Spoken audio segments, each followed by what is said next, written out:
కాదనిలే, కాదంటే అవుననిలే. కాంగ్రెస్ నేతల మాటలకు అర్థాలే వేరులే అన్నట్టుగా కాంగ్రెస్ కర్ణాటక రాజకీయం రసపట్టుగా సాగుతోంది. కర్ణాటక రాజకీయాలు చిత్రం భళారే విచిత్రం అన్నట్టుగా మారుతున్నాయి. కర్ణాటక రాజకీయాల్లో మరోసారి అధికార దాహం మళ్లీ ముదిరి పాకాన పడుతోంది. పదవి పంచాయతీ చుట్టూ సిగ్గు, సంయమనం, పార్టీ నియంత్రణ అన్నవి పక్కకు పోయాయి. అధికారం కోసం ఆత్మగౌరవం నినాదంగా మిగిలిపోతోంది. ఓవైపు సీఎంగా కొనసాగాలని సిద్ధరామయ్య ప్రయత్నిస్తుంటే ఇచ్చిన మాట నిలబెట్టుకోండంటూ డీకే శివకుమార్ హైకమాండ్పై ఒత్తిడి తెస్తున్నాడు. ఈ అంతర్గత యుద్ధం కేవలం ఇద్దరి మధ్య ఆధిపత్య పోరు మాత్రమే కాదు, కాంగ్రెస్ భవిష్యత్తు నాయకత్వ ముఖ చిత్రాన్ని మార్చే రాజకీయ ఘర్షణగా మారుతోంది. ఎవరికి సీఎం కుర్చీ, ఎవరికి రాజకీయ భవిష్యత్తు అన్న చర్చ జోరుగా సాగుతోంది. కర్ణాటకలో సీఎం పీఠం కోసం డీకే శివకుమార్ పట్టుబడుతుండగా ఉన్న పీఠాన్ని మరికొన్ని రోజులు ఎంజాయ్ చేయాలని, తనను కొనసాగించాలని ప్రస్తుత సీఎం సిద్ధరామయ్య భావిస్తున్నారు. ఇద్దరి మధ్య ఆధిపత్య పోరు ఇప్పుడు కాంగ్రెస్ పార్టీకి సంకటంగా మారింది. ఆయనకిస్తామంటే ఈయనేం చేస్తాడో, ఈయనను ఉంచితే ఆయనేం చేస్తాడో అన్న ఉత్కంఠ కాంగ్రెస్ పెద్దలను వేధిస్తోంది. దేశవ్యాప్తంగా కాంగ్రెస్ పార్టీ అయోమయంగా ఉన్న తరుణంలో కర్ణాటక విజయం ద్వారా హస్తం పార్టీ ఊపిరి పీల్చుకుంది. అప్పటి వరకు అయోమయంగా ఉన్న పార్టీకి కర్ణాటక గెలుపు 1000 ఏనుగుల బలాన్నిచ్చింది. కొత్త ఆశలు చిగురింపచేసింది. దేశంలో కాంగ్రెస్ పార్టీకి ఊపు తెచ్చింది. భారత్ జోడో యాత్ర ద్వారా కాంగ్రెస్ అగ్రనేత రాహుల్ గాంధీ పాదయాత్ర, అదే సమయంలో సిద్ధరామయ్య, డీకే శివకుమార్ ద్వయం నేర్పు, ఓర్పు రెండూ కూడా కాంగ్రెస్ పార్టీని కర్ణాటకలో అధికారంలోకి తెచ్చాయి. కానీ ఇప్పుడు ఇద్దరు నేతలు అగ్రపీఠం కోసం కొట్లాడుకుంటున్నారు. ఇద్దరి మధ్య ఆధిపత్య పోరు కాంగ్రెస్ పార్టీని ఇరకాటంలో పడేస్తోంది. అధికారంలోకి వచ్చిన నాటి నుంచి నేటి వరకు ఇద్దరి మధ్య పచ్చగడ్డి వేస్తే భగ్గుమనేలా సీన్ ఉన్నప్పటికీ ఏదో ఒక ఒప్పందం కారణంగా సిద్ధూ సర్కార్ కొనసాగుతూ వస్తోంది. వాస్తవానికి నాడు డీకే శివకుమార్ సీఎంగా బాధ్యతలు చేపట్టాలని కాంగ్రెస్ హైకమాండ్ దగ్గర నుంచి చాలా మంది నేతలు భావించారు. అయితే ఈడీ, ఐటీ కేసులతో కాంగ్రెస్ పార్టీ ఆలోచన మార్చుకుంది. దీంతో మాజీ సీఎం సిద్ధరామయ్య వైపు కాంగ్రెస్ హైకమాండ్ నమ్మకం ఉంచింది. వాస్తవానికి సిద్ధరామయ్య కాంగ్రెస్ పార్టీ ప్రభుత్వాన్ని బలోపేతం చేయడంతో పాటు బీజేపీని కట్టడి చేసేలా దూకుడు ప్రదర్శిస్తూ తన పీఠాన్ని నిలబెట్టుకుంటూ వస్తున్నారు. బీజేపీ ఐడియాలజీని ఎదుర్కోవడం సిద్ధరామయ్య లాంటి వారితోనే అవుతుందన్న చర్చ కూడా పార్టీలో సాగిందన్నది గుర్తుంచుకోవాలి. ఓవైపు డీకే శివకుమార్ కాంగ్రెస్ పార్టీ అధినాయకత్వానికి సన్నిహితంగా ఉంటూ తాను కింగ్ మేకర్ అన్న భావనతో ఉంటూ వస్తున్నారు. కానీ డీకే శివకుమార్ విషయంలో కాంగ్రెస్ పార్టీ ఆచితూచి అడుగులు వేస్తోంది. వాస్తవానికి సిద్ధరామయ్యకు కాంగ్రెస్ పార్టీలో బలమైన నెట్వర్క్ ఉంది. ఎమ్మెల్యేల మద్దతు ఆయనకుంది. రాష్ట్ర వ్యాప్తంగా సిద్ధరామయ్యకు మంచి రిలేషన్స్ ఉన్నాయి. ఓవైపు డీకే శివకుమార్ ను సీఎం పీఠంపై కూర్చోబెట్టాలని చాలా మంది భావించినా ఎక్కడో ఏదో జరుగుతుందన్న భావనతో హైకమాండ్ సిద్ధూకు జైకొట్టింది. డీకే శివకుమార్ కు సీఎం కావడానికి అన్ని అర్హతలున్నప్పటికీ ఆయనకు ఎమ్మెల్యేల నుంచి సపోర్ట్ అంతగా లేదని తెలుస్తోంది. ముఖ్యంగా రాహుల్ గాంధీకి ఈ మొత్తం వ్యవహారాన్ని ఎలా డీల్ చేయాలనే దానిపై ఒక క్లారిటీ ఉన్నట్టు కూడా పార్టీ నేతలు చెబుతారు. మొత్తంగా కాంగ్రెస్ నాయకులు సీఎంగా సిద్ధరామయ్య కొనసాగించాలని కోరుకుంటుండగా మరికొందరు మాత్రం ఇప్పుడు కాకుంటే ఇంకెప్పుడు డీకేకు అత్యున్నత పీఠం అప్పగిస్తారంటూ మండిపడుతున్నారు. పార్టీ నేతలే కాదు, ఒక్కలిగా కుల పెద్దలు సైతం మావాడికి ఇంకెప్పుడు సీఎం పీఠం అప్పగిస్తారంటూ కూడా బాహాటంగా మాట్లాడేస్తున్నారు. సిద్ధరామయ్యను మార్చాలని మరో వర్గం చేస్తున్న ప్రయత్నాలు కాంగ్రెస్ పార్టీ భవిష్యత్తు రాజకీయాలకు ప్రమాద ఘంటికలు మోగిస్తున్నాయని వేరే చెప్పనక్కర్లేదు.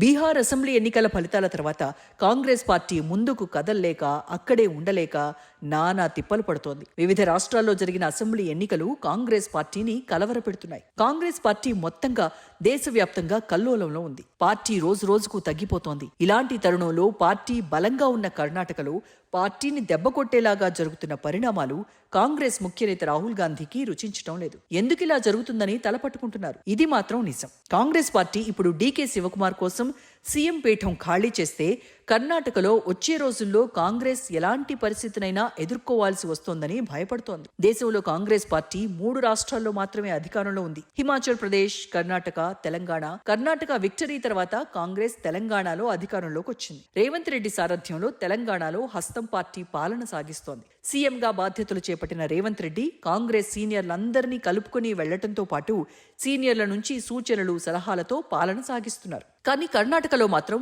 నువ్వు కొన్నాళ్ళు నేను కొన్నాళ్ళు అన్న ఒప్పందం జరిగిందన్న ప్రతిష్టంభన నాటి నుంచి నేటి వరకు కొనసాగుతూనే ఉంది. 2023లో రొటేషన్ ఆధారిత ముఖ్యమంత్రి ఫార్ములాపై రాజీకి వచ్చినట్టు వార్తలొచ్చాయి. ఆ ఒప్పందం ప్రకారం 2.5 సంవత్సరాల తర్వాత డీకే శివకుమార్ ముఖ్యమంత్రిగా బాధ్యతలు చేపడతారని ప్రచారం జరిగింది. అయితే ఈ విషయంలో పార్టీ ఇప్పటి వరకు ఎలాంటి అధికారిక ప్రకటన చేయలేదు.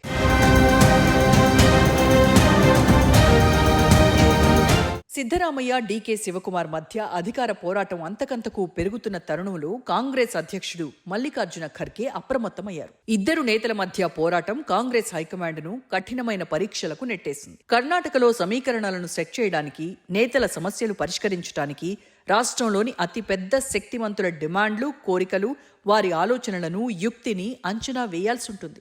ఏదైనా నిర్ణయం కేవలం రాహుల్ గాంధీ మాత్రమే తీసుకోవాలన్న వెర్షన్ ఇప్పుడు బలపడుతోంది. బాల్ రాహుల్ గాంధీ కోర్టులో పడేశారు. కానీ ఆయన ఇప్పుడు ఏ నిర్ణయం తీసుకుంటారు, ఎలా తీసుకుంటారన్న ఉత్కంఠ మాత్రం నేతల్లో ఉంది. ఇప్పటికే ఖర్గే రాహుల్ గాంధీకి కర్ణాటకకు పర్మనెంట్ సొల్యూషన్ ఇవ్వాలని సూచించారు. గతంలో అంగీకారం ప్రకారం ఇప్పుడు సిద్ధరామయ్య అధికార బదిలీకి ఒప్పుకోవాలని డీకే శివకుమార్ స్పష్టం చేస్తున్నారు. ఇది చాన్నాళ్లుగా పెండింగ్ లో ఉన్న అంశమని డీకే గుర్తు చేస్తున్నారు. ఒక నిర్ణయం తీసుకోవడం ద్వారా అది పార్టీకి బలాన్ని, స్పష్టతను ఇస్తుందని డీకే అంటున్నారు. ఆయన అందుకు 4 అంశాలను ప్రస్తావిస్తున్నారు. సిద్ధరామయ్య నుంచి తనకు సీఎం పదవిని ఎప్పుడు బదిలీ చేస్తారో చెప్పాలంటున్నారు. ముందుగా నిర్ణయించినట్టుగా సిద్ధరామయ్య సీట్లోంచి తప్పుకోవాలని డీకే స్పష్టం చేస్తున్నారు. తాను సీఎంగా పగ్గాలు చేపట్టే సమయంలో సిద్ధరామయ్య పూర్తి స్థాయిలో తనకు సహకరించాలంటున్నారు. పార్టీలోని వివిధ వర్గాలు తనకు మద్దతిచ్చేలా చూడాలంటున్నారు. కొందరు సీనియర్ల నుంచి తనకు మద్దతు లభించకపోవచ్చని, కొందరు సిద్ధరామయ్యకు బలమైన విధేయులుగా ఉన్న విషయాన్ని ఆయన తేలిగ్గా తీసుకోవడం లేదు. వారి నుంచి తనకు ముప్పు రాకుండా చూడాల్సిన బాధ్యత కూడా సిద్ధుదేనంటున్నారు. అధికార మార్పిడి సమయంలో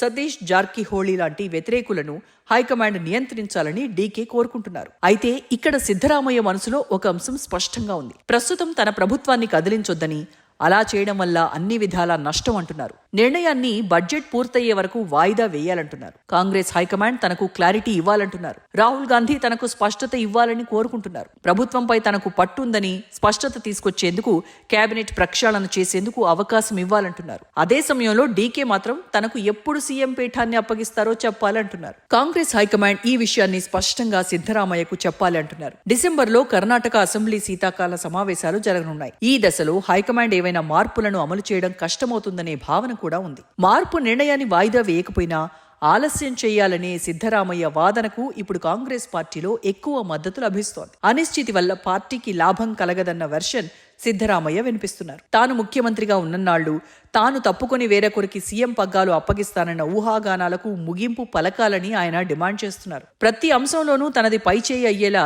సిద్ధరామయ్య హైకమాండ్ను స్క్వీజ్ చేస్తున్నారు. సిద్ధరామయ్య ఆమోదం లేకుండా కాంగ్రెస్ హైకమాండ్ ఎలాంటి నిర్ణయం తీసుకునే పరిస్థితి లేదన్నది వేరే చెప్పాల్సిన పని లేదు. అలా ఉంటే డీకే ఇప్పటి వరకు ఊరుకునేవాడు కూడా కారు. ఏం చేస్తే ఏమవుతుందోనన్న భయం, ఆందోళన, ఉత్కంఠ అటు డీకేలోనూ ఇటు కాంగ్రెస్ పెద్దల్లోనూ ఉందన్నది ముమ్మాటికి నిజం. సిద్ధరామయ్యకు మద్దతుగా పెద్ద సంఖ్యలో ఎమ్మెల్యేలు ఉండటమే అందుకు కారణం. ఇలా చూసినప్పుడు డీకేను సపోర్ట్ చేసే ఎమ్మెల్యేల సంఖ్య తక్కువ. ఇదే విషయాన్ని డీకే దగ్గర కాంగ్రెస్ పెద్దలు స్పష్టం చేస్తున్నట్టుగా తెలుస్తోంది.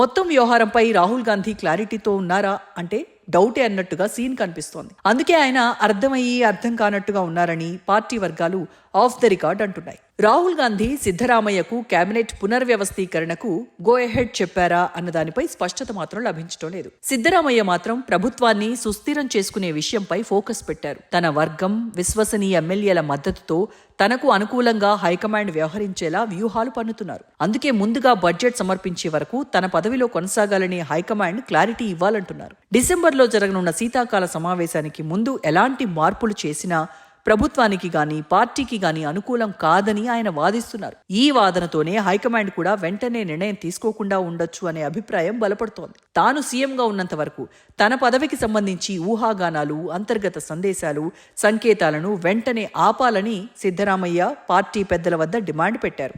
సిద్ధరామయ్య రాహుల్ గాంధీతో ఉన్న వ్యక్తిగత అనుబంధాన్ని కీలకంగా చూస్తున్నారు. రాహుల్ నుంచి స్పష్టమైన బహిరంగ ప్రకటన తన పదవిని మరింత బలపరుస్తుందని ఆయన భావిస్తున్నారు. ప్రైవేటుగా ఇద్దరి మధ్య ఏం నిర్ణయించబడిందో అదే భవిష్యత్ రాజకీయ పరిణామాలకు బేస్ అవుతుంది. తాను పదవిలో ఉన్నంత వరకు ప్రభుత్వంపై పూర్తిగా ఆధిపత్యం సాధించేందుకు కేబినెట్లో మార్పులు అవసరమని సిద్ధరామయ్య అభిప్రాయపడుతున్నారు. అయితే అటువంటి మార్పులు పార్టీ జాతీయ, రాష్ట్ర అధ్యక్షుల ఆమోదంతోనే జరగాలని రాహుల్ గాంధీ స్పష్టం చేసినట్టు తెలుస్తోంది. ఇక్కడ పోరాటం డీకే శివకుమార్, సిద్ధరామయ్య మధ్యలో మాత్రమే కాదు, మూడో వ్యక్తి కూడా అత్యంత ప్రభావశీలురు ఉన్నారన్నది జగమెరిగిన సత్యం. ఏఐసిసి అధ్యక్షుడు, కర్ణాటకలో అత్యంత సీనియర్ దళిత నాయకుడు మల్లికార్జున ఖర్గే కూడా ఈ పరిణామాలను జాగ్రత్తగా గమనిస్తున్నట్లు పార్టీ వర్గాలు చెబుతున్నాయి. ఖర్గే స్వయంగా ముఖ్యమంత్రి పదవి కోసం ఆసక్తి చూపుతున్నారనే అంచనాలు బలపడుతున్నాయి. ముఖ్యంగా డీకేఎస్తో ఆయనకు ఉన్న ఆత్మీయ సంబంధం కారణంగా ఖర్గే సర్దుబాటు అభ్యర్థిగా ఎదగొచ్చనే అభిప్రాయాలున్నాయి. సిద్ధరామయ్య, డీకేఎస్ మధ్య సాన్నిహిత్యం సంక్షోభానికి పరిష్కారంగా మూడో ఎంపికగా ఖర్గేను ప్రజెంట్ చేసే అవకాశం కాంగ్రెస్ హైకమాండ్ పరిశీలిస్తోందనే ఊహాగానాలు కూడా వేగంగా విస్తరిస్తున్నాయి. మొత్తంగా కర్ణాటక రాజకీయాల్లో అనూహ్య మలుపులు తీసుకోవడం ఖాయంగా కనిపిస్తోంది. అక్కడ సతీష్ జర్కోలి కూడా ఉన్నారు. చాలా కాలంగా శివకుమార్ పై ఆయన విమర్శలు గుప్పిస్తూ వస్తున్నాడు. కాంగ్రెస్ పార్టీ కర్ణాటక అధ్యక్షుడిగా అవతరించాలని ఆయన కోరుకుంటున్నారని తెలుస్తోంది. ఈ పరిణామం పార్టీ అంతర్గత సమీకరణలను గణనీయంగా మార్చివేస్తుందని వేరే చెప్పనక్కర్లేదు. మరో సీనియర్ దళిత నాయకుడు జి పరమేశ్వర కూడా తాను ముఖ్యమంత్రి రేసులో ఉన్నానని బహిరంగంగా ప్రకటించారు. దీంతో ఇప్పటికే క్లిష్టంగా ఉన్న రాజకీయ సమీకరణలకు మరింత క్లిష్టతరం చేస్తోంది. ఇక ఎలాంటి నిర్ణయమైనా రాహుల్ గాంధీయే తీసుకోవాల్సి ఉంది. కర్ణాటక కాంగ్రెస్లో పెరుగుతున్న ఆశలు, అంతర్గత సమీకరణలు, రాజకీయ సున్నితత్వం మధ్య రాహుల్ గాంధీ సర్ది చెప్పే నాయకుడిగా మరింత కీలకంగా మారనున్నారు. ఈ పరిస్థితుల్లో నాయకత్వం ముందు అసలు సవాలుంది. వ్యక్తిగత అహంకారాన్ని నియంత్రించటం, స్థిరత్వాన్ని కాపాడటం, భారీ మెజారిటీ ఇచ్చిన ఓటర్ల కూటమిని సమగ్రంగా ఉంచటం ముఖ్యం. ఇది అంత సులభమైన విషయమేం కాదు. ఎందుకంటే కర్ణాటకలో అధికార సమీకరణలు క్షణాల్లో మారిపోతాయి. ఈ నేపథ్యంలో రాహుల్ గాంధీ పార్టీ వెంటనే పరిగణించాల్సిన 4 ప్రశ్నలున్నాయి. తదుపరి 2.5 సంవత్సరాలకు ముఖ్యమంత్రి ఎవరవుతారన్న దానిపై స్పష్టమైన నిర్ణయం ఉంటుందా? డీకే శివకుమార్కు అధికార మార్పిడి వాగ్దానం జరిగిందా? జరిగితే అది ఎప్పుడు అమలవుతుంది? జరగలేదంటే ఆ వాదనను పార్టీ అధికారికంగా ఖండిస్తుందా అన్నది తేలాల్సి ఉంది. మరి సిద్ధరామయ్య మార్పు పార్టీకి అంత సులభం కాదని మర్చిపోవద్దు. ముఖ్యంగా కుల సమీకరణలు దృష్టిలో ఉంచుకుంటే ఆయన అహింద సామాజిక రాజకీయ వర్గానికి అత్యంత బలమైన ప్రతినిధి. ఇది పలు ప్రధాన కులాలు, మైనారిటీ వర్గాలతో కూడిన కూటమి.